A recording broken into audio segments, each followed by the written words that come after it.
Da bi se riješila misterija koja datira iz Drugog svjetskog rata, nacistički vlak pun zlata izgubljen je prije 7 desetljeća. Dva muškarca koji tvrde da su otkrili nacistički zlatni vlak u jugozapadnoj Poljskoj otkrili su kako su ga pronašli. U 1945. godini nacistički vlak nestao je u poljskim planinama. Potraga za tajanstvenim vlakom punim blaga. Tajne tunele, glasine o zakopanom blagu skrivenom već 70 godina. Nema olupine, nema zapisa, samo šaputanja. Ali ono što je nosio nije bilo samo ukradeno zlato. Bilo je to brisanje, skriveni tuneli, robovski rad, plan da se dokazi zauvijek zakopaju. U 2015. godini nešto se pokrenulo pod zemljom. Dokaz da legenda možda nije izmišljena. Rađanje legende. U siječnju 1945. dok se nacistička Njemačka raspadala pod težinom savezničke vatrenog udara, nešto je tiho izmaklo iz Krakova. Sovjeti su bili samo nekoliko milja od grada. Panika se širila kroz nacističku komandu. Ali ovo nije bio samo još jedan vojni povratak. Ovo je bio transfer, tajni, povjerljivi i upućen prema planinama. 20 teretnih vagona napustilo je stanicu pod okriljem mraka. Manifest ih je označio jednostavno, vojni teret. Ali bilo je šaputanja. Sanduci označeni SS Orlom, nema kretanja trupa, nema oružja. Samo naoružani čuvari i tišina. Taj konvoj nikada više nije viđen. Neki kažu da je nestao blizu Vaubžiha, u grubim, snijegom prekrivenim naborima Donje Šleske. Drugi tvrde da je ušao u jedan od mnogih tunela uklesanih u Sove planine i da je zauvijek zapečaćen. Ono što ovu priču čini više od pukog ratnog paranoičnog straha jest ono što su nacisti u to vrijeme prevozili. Hitlerov režim nije samo propadao, on je skrivan. Umjetnička djela opljačkana iz Pariza, Beča, Varšave. Cijele nacionalne blagajne, valuta, dijamanti, religijski artefakti i zlato. Tone toga. Zapisi iz Reichsbanka potvrđuju da je preko 1000 tona zlatnih poluga, vrijednih preko $500 milijarde danas, bilo premješteno preko željezničkih mreža u posljednjim mjesecima rata. Hermann Göring osobno je nadzirao pljačku remek djela za svoju privatnu kolekciju.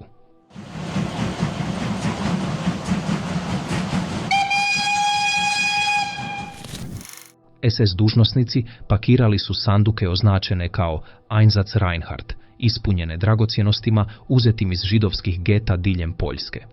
Ovo nisu bili samo financijski transferi, bili su to kalkulirani obrisi, osmišljeni tako da ne ostave trag o počinjenim zločinima. Do sredine siječnja naredbe iz Reichskog trezora upućivale su da se preostala imovina pošalje prema Šleskoj i Bavarskoj, regijama s planinama, tunelima i obećanjem tajnosti. Teretni konvoj koji je napustio Krakov u noći 18. siječnja bio je dio tog pothvata. Prema zapisima Deutsche Reichsbahna nestao je blizu malog grada Vaubžiha. Nema savezničkog bombardiranja, nema iskakanja iz šina, nema unosa u bilo kakve poznate zapise nakon te točke. I upravo taj nedostatak jest mjesto gdje je legenda započela. Područje oko Vaubžiha nije bilo samo udaljeno. Skrivalo je jedan od najtajnovitijih nacističkih megaprojekata rata. Ispod pošumljenih brežuljaka protezao se labirint tunela, dio ogromnog podzemnog kompleksa poznatog kao projekt Rise ili DIV. Službeno, trebao je biti vojno-industrijsko središte, možda čak i buduće sjedište Führera, ali ništa u vezi s tim nije bilo obično. Preko 20 tunela probijeno je kroz čvrsti granit pomoću robovskog rada iz koncentracijskog logora Grossrosen. Mnogi od tih zatvorenika nikada nisu izašli živi. Ovo nisu bili plitki bunkeri. Bile su to komore veličine katedrale, kilometri tunela obloženih betonom, zapečaćena okna i skriveni hodnici. Neki su naglo završavali na zidovima ruševina. Drugi su ostali nedovršeni, ali i dalje dovoljno veliki da sakriju cijele vagone.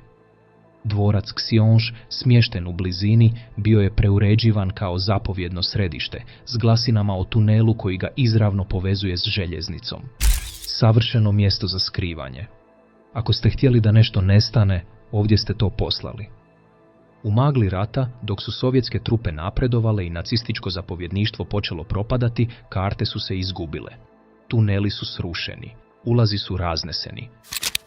Do trenutka kada je rat završio, cijeli dijelovi projekta Rise bili su izbrisani iz sjećanja i dokumenata. I u toj tišini mit o nacističkom zlatnom vlaku ukorijenio se ne samo kao priča o blagu, već kao simbol nedovršenog zla. Ali to nije bilo jedino mjesto gdje su tajne bile zakopane. Jer istina je, nacisti su to učinili i prije. Što su nacisti ostavili iza sebe. Za one koji su sumnjali u legendu o zlatnom vlaku, ideja o nacističkom blagu zakopanom ispod planine možda se činila dalekosežnom. Ali povijest priča drugačiju priču, onu koja je uznemirujuće dobro dokumentirana. Nacisti nisu samo vodili ratove, financirali su ih opljačkanim bogatstvom na razini koju svijet nikada prije nije vidio. Od trenutka kada su upali u Austriju, Poljsku, Francusku i dalje, Hitlerov režim postao je stroj sustavne krađe. Umjetnička djela od židovskih kolekcionara, krunski dragulji iz okupiranih prijestolnica, sanduci s novcem, religijski simboli, cijele muzejske zbirke, ništa nije bilo sveto. Sve vrijedno bilo je opljačkano i prenamijenjeno za Reich. Jedan od najzapanjujućih primjera dogodio se u svibnju 1945. kada su trupe Sjedinjenih država naišle na rudnik soli Merkers u središnjoj Njemačkoj. Duboko pod zemljom bilo je skriveno preko 70 tona zlata, deseci tisuća zlatnih kovanica i neprocjenjiva umjetnička djela, uključujući slike ukradene iz nizozemskih muzeja i francuskih galerija. Plen je uključivao nizozemske krunske dragulje, sanduke valute Reichsbanka, pa čak i osobne stvari oduzete židovskim žrtvama diljem Europe. Cijelo otkriće bilo je pedantno dokumentirano, fotografirano i katalogizirano prije nego što je poslano u Fort Knox. Ali za svako pronađeno blago mnogo više je nestalo. Cijeli vlakovi su izgubljeni u prijevozu, zapisnici su uništeni, svjedoci ušutkani. Jedan od najpotresnijih nestanaka je jantarna soba, prostorija od sjajnih ploča i rezbarija iz palače Katarine u Sankt Peterburgu, rastavljena i ukradena od strane nacista 1941. Bila je prevezena u Königsberg, a zatim je nestala. Neki vjeruju da je uništena u zračnom napadu. Drugi inzistiraju da je evakuirana, možda čak na istom vlaku za koji se sumnja da je zakopan u Vaubžihu. A onda tu je presedan koji nitko ne može ignorirati. Mađarski zlatni vlak. Godine 1945. američke snage presrele su pravi nacistički vlak u Austriji, natovaren zlatom, srebrom, dijamantima, slikama i bankovnim rezervama, imovinom opljačkanom od mađarskih Židova. Bio je to pokretni trezor, čelični dokaz genocida. U uznemiravajuće, velik dio tog blaga ponovno je nestao nakon što je zaplijenjen. Snage Sjedinjenih država neformalno su raspodijelile dijelove, a potpuno nagodba s preživjelima nije postignuta sve do ranih 2000.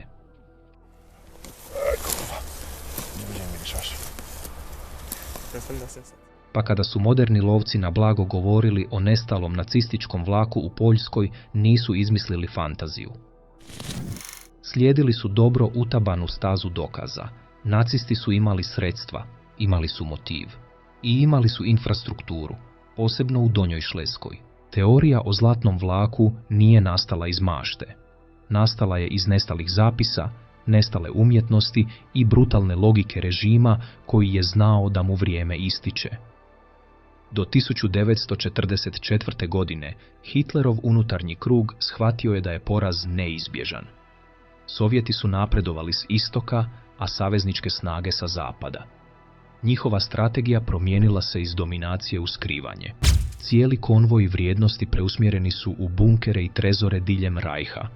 Hermann Göring, koji se vidio kao moderni Cezar, osigurao je da stotine remek djela, Rafael, Rembrandt, Botticelli, budu poslane u skrivene depoje.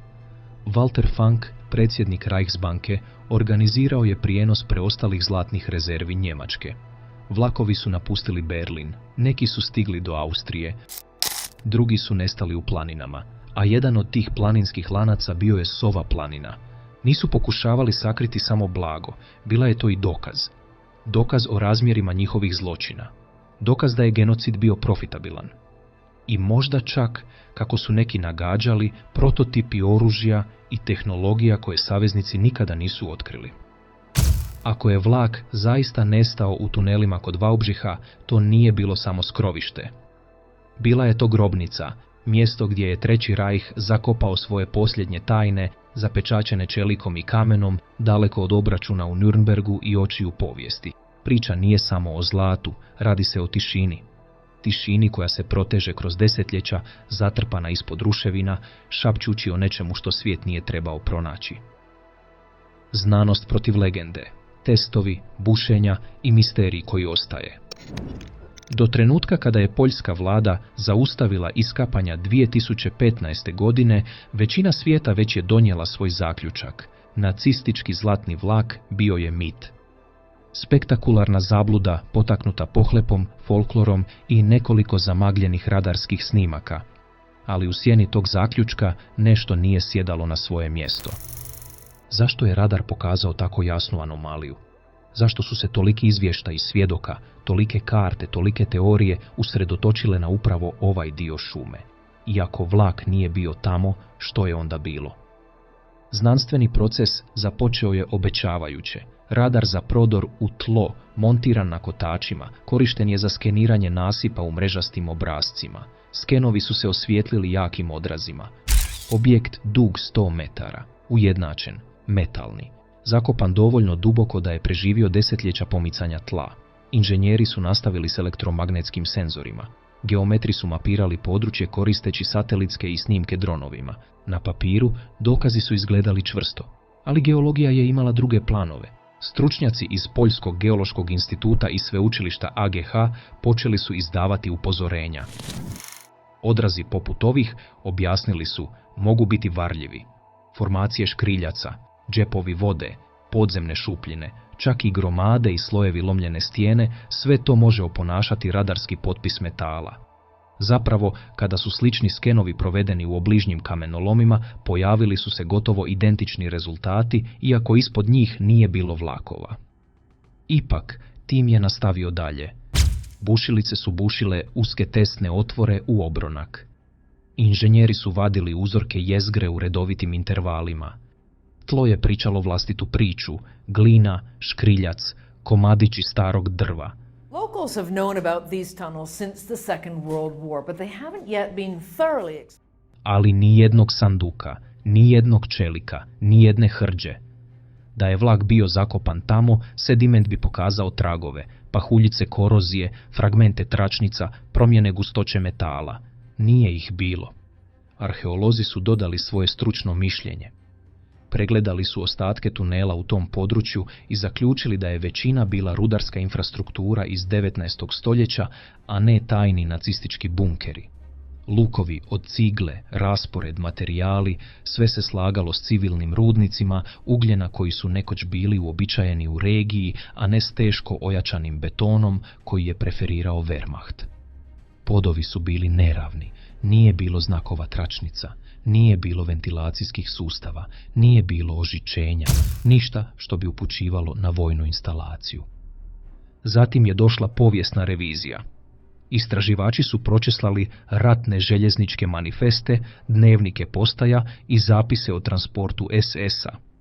Nevjerojatno, nacisti, opsjednuti dokumentacijom kakvi su bili, nisu ostavili nikakav zapis o bilo kakvom posebnom transportu tereta koji je prošao kroz Vaubžih između 18. i 22. siječnja 1945. Svaki vlak na toj ruti tijekom tog razdoblja bio je naveden: ugljen, streljivo, trupe. Ali nijedan vlak označen za dragocjenosti. Nijedan unos koji bi nagovijestio prijenos zlata, umjetnina ili bankovnih rezervi. Ovo je stvorilo dvije mogućnosti. Ili vlak nikada nije postojao, ili je netko obrisao zapis čist. Ipak, za svaki sloj znanstvenog skepticizma pojavio se novi sloj intrige. Stručnjaci za podzemno snimanje predložili su alternativne metode. Jedna od njih bila je muonska tomografija, najmodernija tehnologija koja koristi subatomske čestice za otkrivanje praznina i gustih predmeta pod zemljom.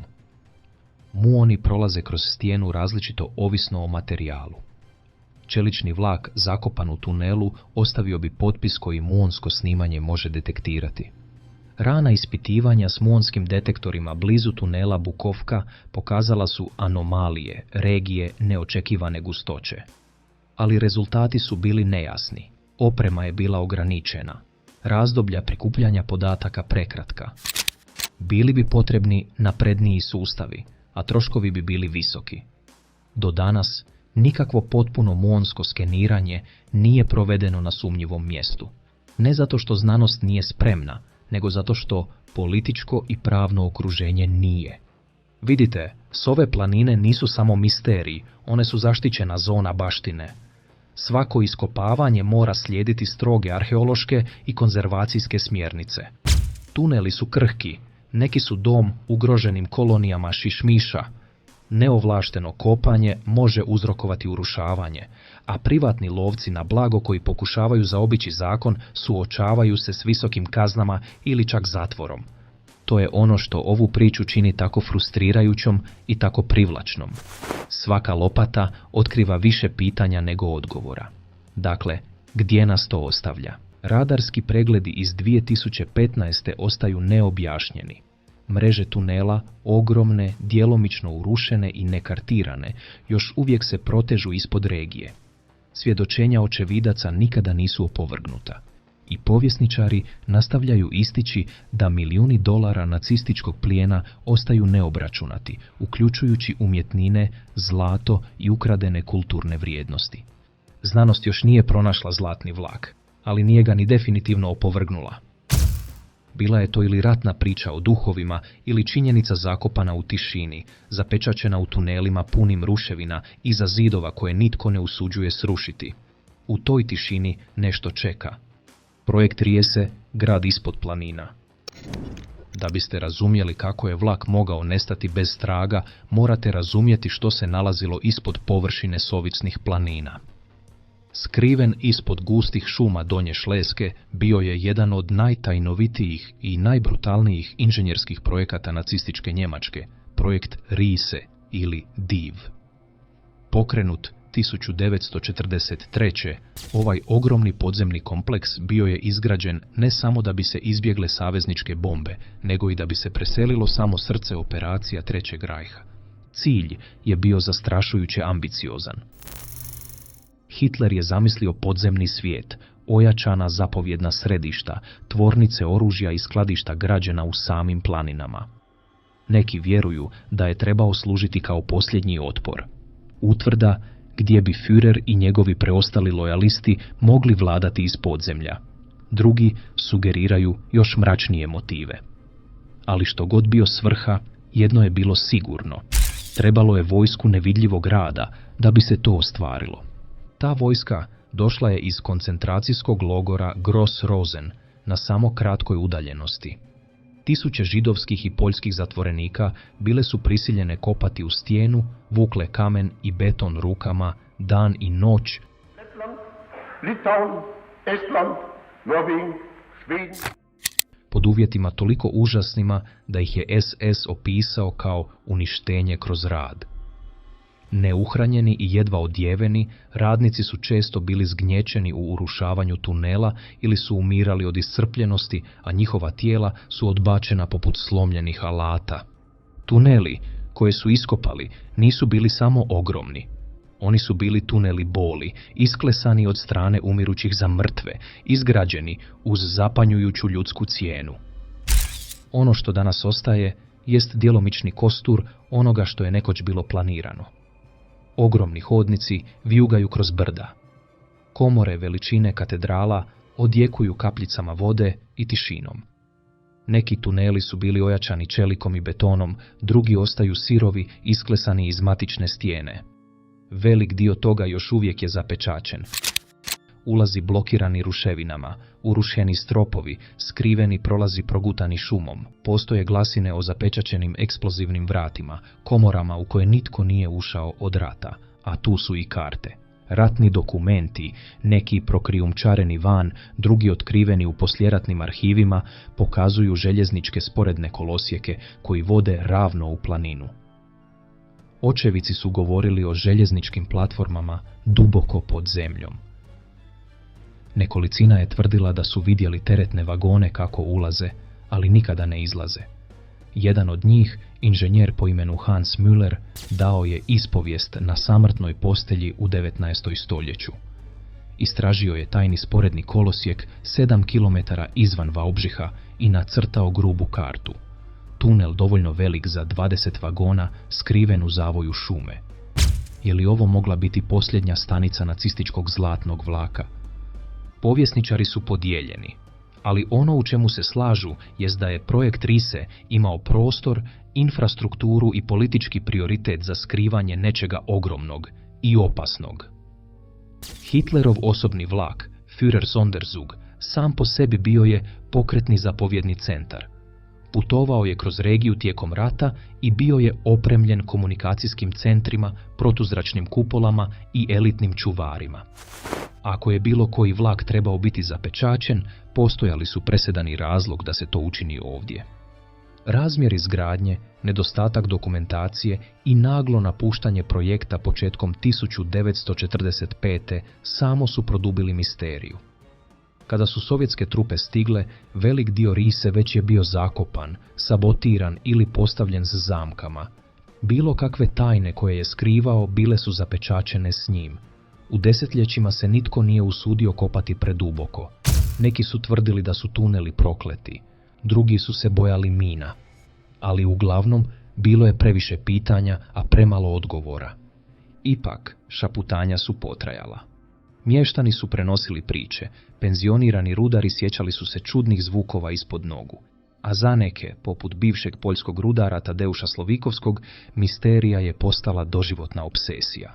Vjerovao je da je pronašao točno mjesto skrivenog vlaka, temeljeno na savjetima bivšeg njemačkog željezničkog službenika i kartama koje su prelazile iz ruke u ruku kroz generacije. Ali, unatoč svim nagađanjima, nije bilo dokaza. Sve dok nije došla 2015. Radar koji je uzdrmao Poljsku.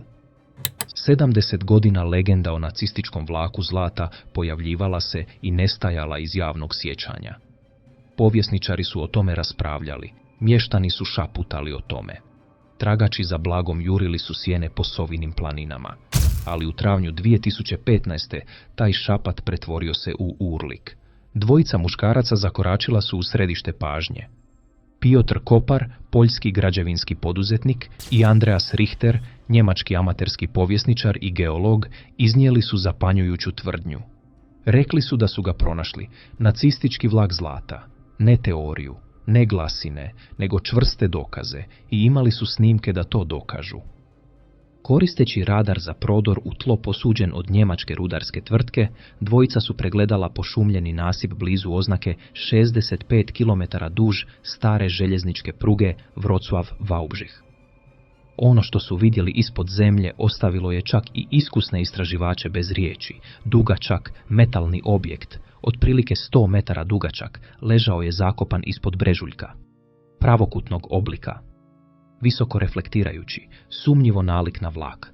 Odziv je bio trenutan, poljski mediji eksplodirali su. CNN je to nazvao poljskim Eldoradom. BBC je dovezao helikoptere kako bi snimio zračne snimke lokacije. Voditelji vijesti širom svijeta bezdaha su govorili o mogućnosti dugo izgubljenog nacističkog blaga zakopanog u zemlji. Grad Vaubžih odjednom se našao na karti i bio je preplavljen novinarima, turistima i oportunistima. Hoteli su se napunili. Suvenirnice su prodavale šalice s natpisom Vlak zlata. Tiha šuma postala je središte globalne obsesije. I nije bilo samo hajp. Poljski zamjenik ministra kulture Piotr Žuhovski pregledao je podatke radara i dao odvažnu izjavu. Bio je 99% siguran da slike prikazuju vlak. Ne geološku anomaliju, ne cijev ili špilju, vlak. Lokacija je zapečaćena, naoružani čuvari patrolirali su obodom. Dozvole za iskapanje ubrzano su odobrene. Svi su čekali. Kopar i Richter, međutim, dolili su ulje na vatru. Njihov odvjetnik objavio je pažljivo sročenu izjavu.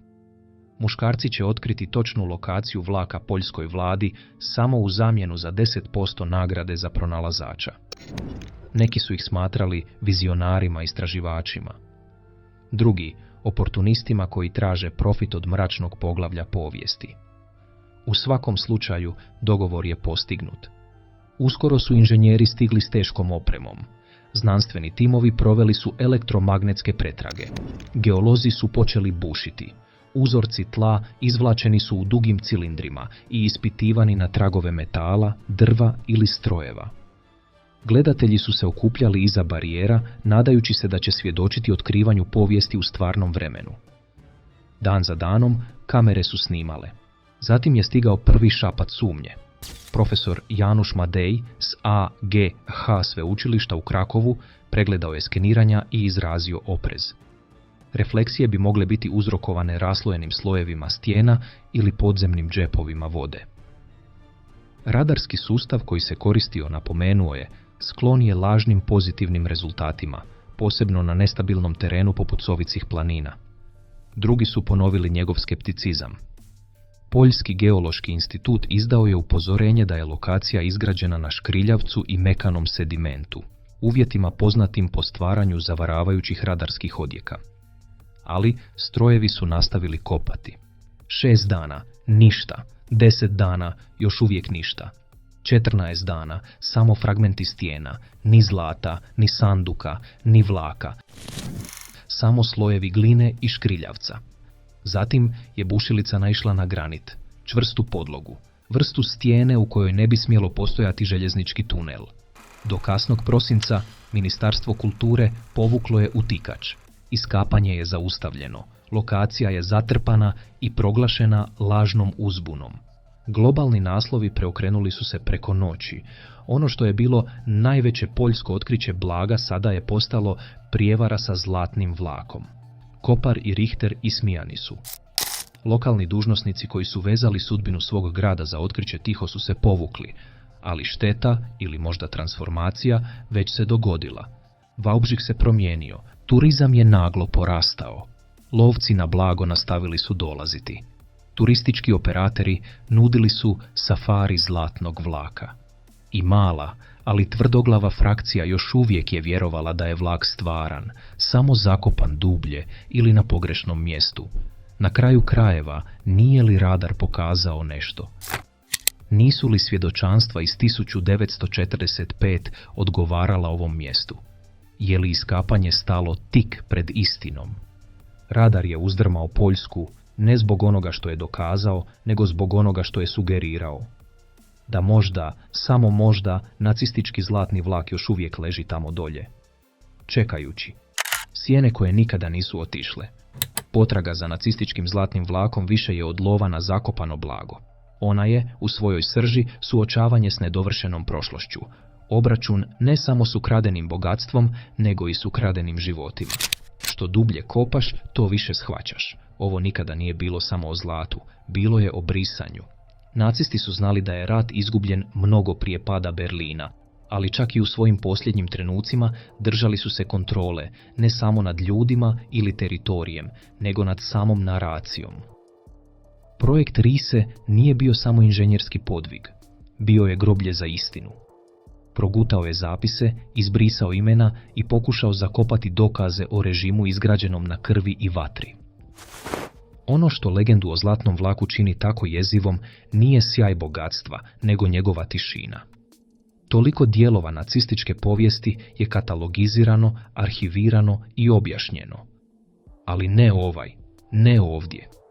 U Sovinim planinama činjenice i folklor stapaju se poput magle kroz drveće. Neki kažu da je upravo to poanta, da istina nikada nije trebala biti pronađena. Za ljude iz Vaubžiha priča traje. Turisti još uvijek dolaze. Istraživači još uvijek traže. I s vremena na vrijeme pojavi se nova anomalija na radaru, još jedan odsjaj metala ispod zemlje. Sam grad postao je dio mita, njegove tihe ulice zasjenjene nečim što nitko ne može sasvim dotaknuti. Postoje oni koji inzistiraju da je vlak tamo. Samo dublje. Samo bolje skriven. Da su skeniranja bila točna, ali su bušilice stale prekratko. da su nacisti sa svojom pedantnošću točno znali kako učiniti da vlak nestane u planini. I možda su u pravu. Ali možda zlatni vlak nikada nije bio prava priča. Možda nas ono što nas doista plaši nije misao o zlatu zakopanom pod zemljom, već ono što ono predstavlja. Posljednji dah režima koji je pokušao preoblikovati svijet nije uspio, a ipak je uspio ostaviti za sobom zagonetke koje su ga nadživjele. Vlak koji nije nosio samo vrijednosti, već i nerazjašnjenu težinu povijesti. Zločine koji nikada nisu u potpunosti obračunati. Glasove koji se nikada više nisu čuli. I možda, samo možda, to je ono što planine sova pokušavaju reći. Croatian translation, da se neke stvari mogu zapečatiti iza betona i čelika. Ali one nikada nisu istinski zakopane. Možda zlatni vlak nikada nije bio samo o blagu. Možda je bio posljednje poglavlje režima stvorenog da izbriše istinu. Iako je još uvijek zakopan ispod Sovinih planina, nije samo zlato ono što tamo čeka. To je još uvijek traži da bude pronađeno.